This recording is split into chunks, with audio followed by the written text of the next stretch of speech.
Namaskar, welcome to This Week with Padma Shri Dr. Sudhir Parikh. Doctor, welcome, namaste. Namaskar, namaskar.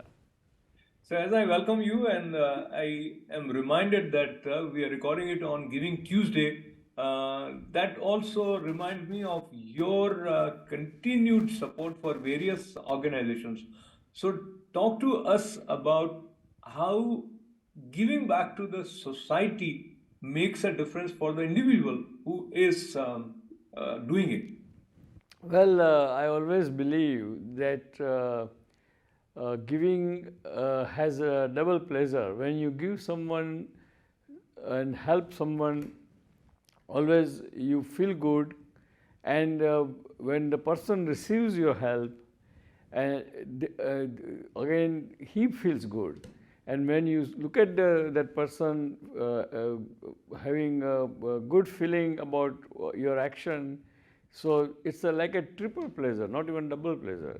So I think giving is a great thing in the life, because doesn't matter how successful you are, how much money you have, but usually society do respect you because you have money or success, but that respect remains as a formal respect and not love. And in order to earn the love from the society or leave the legacy in the society, I think giving is must. Someone told me a very nice story. I remember that why somebody should give. So she said that that lady who was one of the writer, she was saying that uh, uh, classic example is Napoleon Bonaparte. In 17th century, Napoleon Bonaparte conquered almost most of the world, known world kind of, and he has everything. He has whatever he wanted in his life. But at the end, he kind of, his last days were very miserable, and he died unhappy. Versus Mother Teresa, who did not have even more than two pair of saris to wear, who was walking with all the broken sandals and chappals, but whole her life she always taken care of the underprivileged and needy children and others adults. And so when she died, even in India, where she was not from India, she was from the Europe, Romania, but in India, thousands of people came to respect her because she has done all her life a giving. And that's why what is important the giving, you can judge yourself that even if you are Napoleon Bonaparte, if you don't give and if you take, then your end is always miserable. But if you are Mother Teresa, and if you don't have anything and still you give whatever you have, then your end is always, or people will respect you, love you, and you leave the big legacy for the community. Absolutely, and I'm also reminded of the word of Swami Vivekananda, who said that we should be grateful if there is someone who you can help, because that person is giving you opportunity for you to be in a position to help or extend the kind of contribution that you can make to that person. And now stretching this idea of giving to friendship as well as in on international level, and this is a very call it interesting situation. Now Russia has asked India's help, Dr. Saab, uh, because as you know there are multiple restrictions on Russia due to Russia-Ukraine war. This country is sliding towards depression, and they have asked India to help with parts for over 500 products. What will be India's stand? We don't know at this point of time. But how do you look at this situation? What did they ask for? What? They have asked that India should provide them parts for 500 products because of the restrictions. They are not getting the supply for multiple things. Yeah. I think, morally speaking, India should not help, because by doing that you are encouraging illegal and immoral action of the Russia, which he grabbed the land from the sovereign country, which is completely against the norms of the this world, because for world and for all the countries and different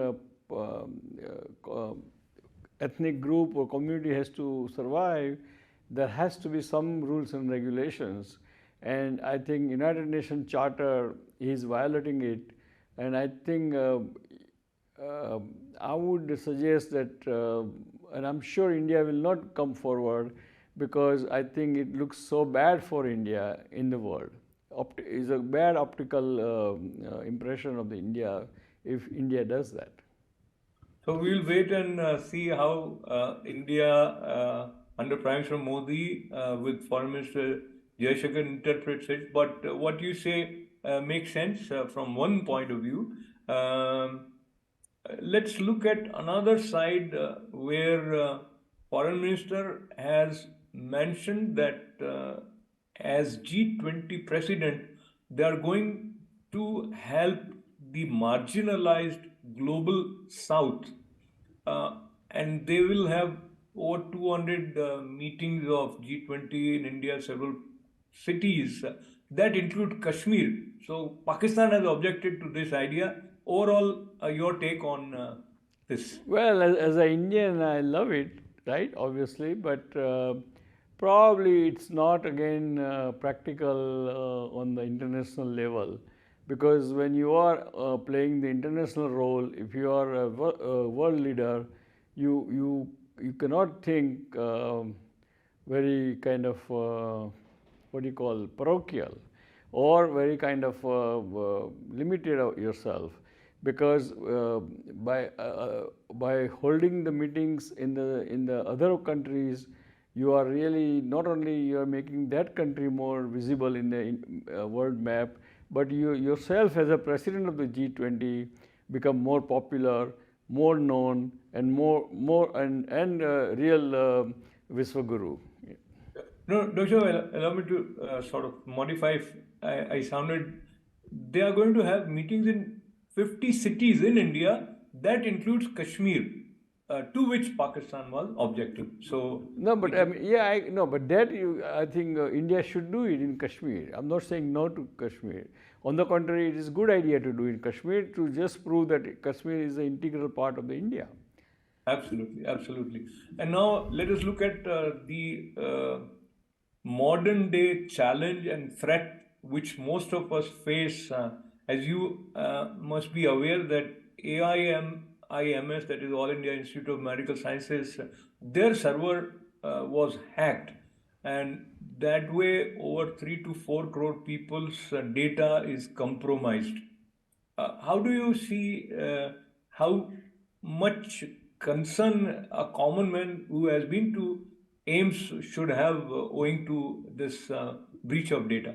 Well, of course, there should be a legitimate concern, because what happened by breach of the data, that your privacy or privacy of the lot of people who were there as a patient or provider are exposed, and therefore I think there is definite concern, and that's why in USA, as you know, there are companies who watches the this kind of hacking or breaking the breach of the data, like CrowdStrike, or by there is another company called um, uh, uh, I forgot the name, but there are two or three big company in the stock in the public company in the stock market, which helps in the cyber security, and also helps in this kind of breach in the data.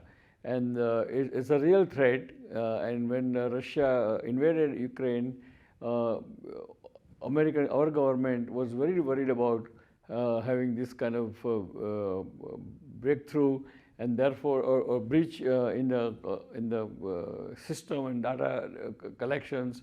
So I think it's a real threat, and every government should take a help of the expert to prevent that. And so India announced that they will come up with cyber security policy, which is yet to see the light of the day. But looking at the way this internet and cyber security, so recently there was a news that the number is huge. Dr. Ravi, WhatsApp data was leaked in many countries, and that is available. There is some dark space on the internet, so they sell it.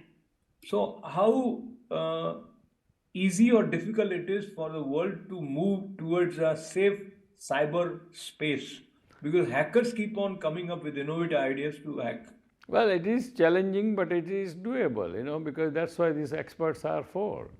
I mean, 20 years ago, if you would have told about the internet or email, probably people would have said that you must be dreaming. But everything is possible, and there are enough smart and intelligent people or creative people who can come up with a solution to the problem. So I think it's challenging, it is expensive, but it's doable. So I think that conviction is the key that empowers. And sometimes the way words are used, or the way you express your opinion about XYZ icon, it creates a lot of disturbing ripples. Recently, we had Rahul Gandhi in his Bharat Jodo Yatra referring to Veer Savarkar, mentioning something which created a controversy. And now, Congress President Mr. Khadge, in one of his election rally, referred to Prime Minister Modi. Actually, he was criticizing that everywhere it is Modi, Modi, Modi, whether it is municipality election or whatever election. So he says, does he carry 100 heads like Ravan?